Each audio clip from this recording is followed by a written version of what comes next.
In 1932, the Australian military deployed soldiers with machine guns against an army of 20,000 birds, and the birds won. That is not a punchline. It is an official chapter of Australian history, complete with military reports, parliamentary debates, and a commanding officer who ended the campaign speaking of his enemy with something close to admiration. This is the story of the Emu War. To understand how a nation ends up at war with its own wildlife, you have to start with broken promises. After the First World War, Australia offered its returning veterans land, soldier settlement schemes that handed ex-diggers plots in the wheatbelt of Western Australia, out past Campion, on the edge of nowhere. The land was marginal. The work was brutal. Then the Great Depression arrived, and wheat prices collapsed. The government urged farmers to plant more wheat anyway, promising subsidies that, the farmers said, never came. By 1932 these veterans were plowing dust for a crop that barely paid for its own seed. And then the emus came. Emus are enormous flightless birds, close to 6 feet tall, capable of running at highway speeds, and every year they migrate inland after their breeding season, toward water. In 1932, an estimated 20,000 of them arrived at the newly cleared farmland around Campion and discovered something wonderful: wheat, water, and fences that meant nothing to a bird that can flatten wire. They ate the crops. They trampled what they didn't eat.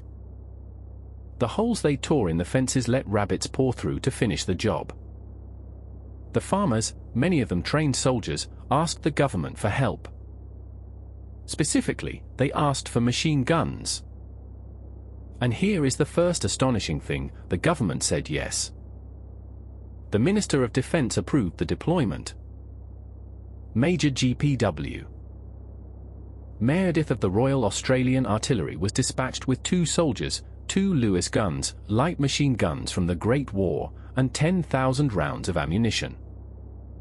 There was even a Fox Movietone cameraman attached, because the government expected good publicity.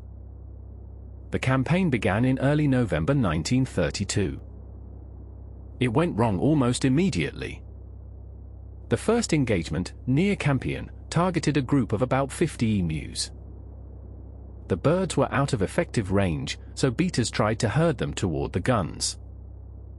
The emus did not cooperate.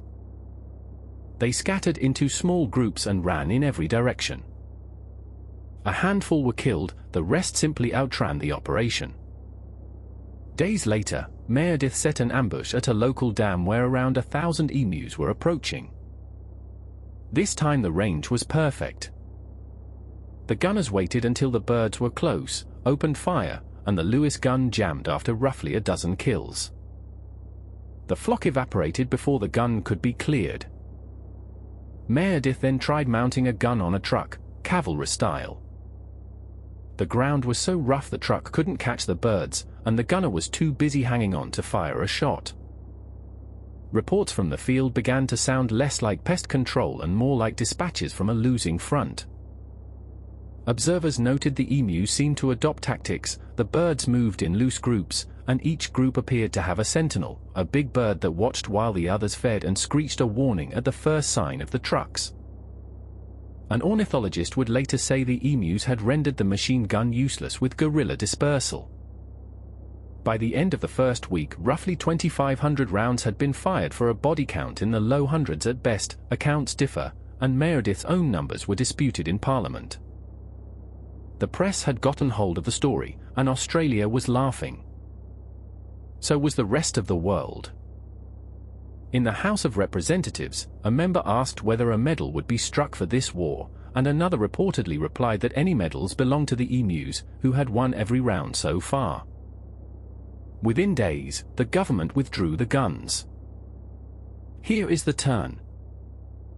The farmers kept pleading, the emus kept coming, and, remarkably, the military went back for a second campaign later that same month. This time Meredith settled into the grim arithmetic of attrition, and by early December his official tally claimed nearly 1,000 birds killed for just under 10,000 rounds, roughly 10 bullets per emu. He also claimed thousands more later died of wounds. Even taking the numbers at face value, 20,000 emus had faced the might of a modern military, and most of them were still standing in the wheat. The government never sent the army again.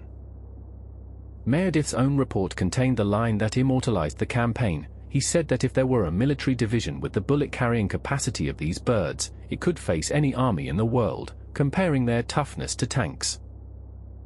What finally worked was not warfare at all.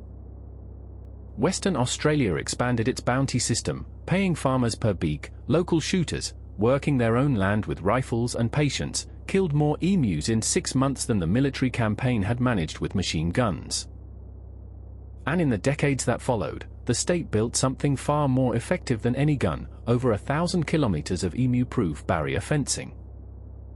The real solution to the emu war was, in the end, a fence.